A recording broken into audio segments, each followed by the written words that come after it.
ان الحمد للہ والصلاۃ والسلام علی رسول اللہ اما بعد۔ محترم ناظرین اور معزز سامعین، عید قریب ہے، بالکل چند دنوں بعد ہم عید منائیں گے۔ تو اس حوالے سے بہت سے سوالات ہوتے ہیں، کچھ سوالات کے جوابات ہمارے یوٹیوب چینل پہ اپلوڈ ہو بھی چکے ہیں، کچھ آئندہ اپلوڈ ہو جائیں گے۔ ان سوالات میں سے ایک سوال یہ بھی ہے کہ عید کی مبارک دینا اور گلے ملنا یہ کیسا ہے؟ دیکھیے، کچھ معاملات ایسے ہیں کہ جو شریعت نے ہمارے عرف پر چھوڑے ہیں۔ ایک تو ہے عبادت اور ایک ہے عادت۔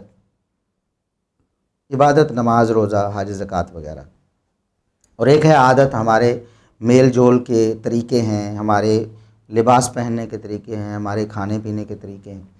تو عبادات میں ہم نے سراسر یعنی ہر معاملے میں شریعت کو دیکھنا ہے کہ شریعت نے ہمیں کیسے بتایا ہے، ہم نے ویسے ہی کرنا ہے۔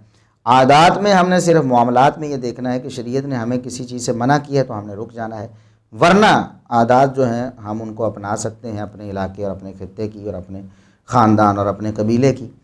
تو ہمارے علاقے میں جو رواج ہے، خصوصاً یہ پاکستان میں اور ہندوستان میں، انڈیا پاکستان میں، کہ نماز عید جب ادا ہوتی ہے تو سب لوگ ایک دوسرے سے گلے ملتے ہیں، ایک دوسرے کو عید کی مبارک کہتے ہیں، عید مبارک کہہ کر گلے لگتے ہیں، گلے لگ کر پھر وہ کچھ ایک دوسرے کو دعائیں دیتے ہیں خیر و بھلائی کی۔ تو کیا یہ جائز ہے یا ناجائز ہے؟ تو اس میں جو قابل لحاظ بات ہے، جو ہم نے غور کرنا ہے اس بات پر کہ یہ عبادت کے طور پر ہم نہیں کرتے، عادت کے طور پر کرتے ہیں۔ اگر ہم اسے کہیں کہ یہ نبی کریم صلی اللہ علیہ وسلم کی سنت ہے کہ نماز عید کے بعد ایک دوسرے سے گلے لگنا، تو یہ یقیناً بدعت ہو جائے گی اور نبی کریم صلی اللہ علیہ وسلم پر بہتان ہو جائے گا۔ لیکن اگر ہم کہتے ہیں، اور یقیناً ایسے ہی ہے، کہ یہ ہماری عادت ہے، ہمارے علاقے کا رواج ہے، تو شریعت نے ہمیں گلے ملنے سے منع نہیں کیا۔ شریعت نے ہمیں نہیں کہا کہ نماز عید کے بعد خبردار آپ گلے نہ ملو ورنہ یہ جرم ہو جائے گا۔ لہٰذا اس عادت کو یا اس معاملے کو یا ہمارے جو یہ رواج ہے ہمارے عرف میں ایک، تو اس کو اپنانا بالکل جائز اور درست ہے۔ شریعت نے ہمیں اپنے عرف اور اپنی عادت کو چھوڑنے کا حکم صرف ان معاملات میں دیے جن کو شریعت ناجائز سمجھتی تھی، شریعت نے کہہ دیا یہ ناجائز ہے۔ اگر ہمارا معاملہ انہی معاملات میں آ جائے تو ناجائز ہوگا، اور اگر ہمارا جو رواج ہے یا جو طریقہ ہے عرف میں وہ شریعت سے متصادم نہیں ہے تو پھر وہ جائز ہی جائز ہے۔ تو ہم گلے ملیں آپس میں، ایک دوسرے سے عید مبارک کہیں، ایک دوسرے کو دعوت دیں، دعوت کھلائیں، دعوت پہ جائیں، بالکل کوئی حرج نہیں ہے۔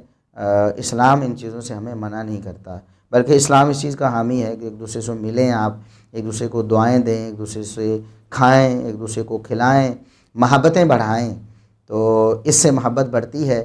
ایک ہی خاندان کے لوگ جو ہے مسجد میں جاتے ہیں تو نماز عید کے بعد وہ ایک دوسرے سے پھر گلے ملتے ہیں، تو یہ ایک عجیب سی مسرت ہوتی ہے، یہ ایک عجیب سا احساس ہوتا ہے کہ ہم ایک اسلام کا تہوار منا رہے ہیں، اور اس میں ہمارا جو طریقہ ہے ہمارے عرف کا وہ یہ ہے کہ اس میں ہم گلے ملتے ہیں۔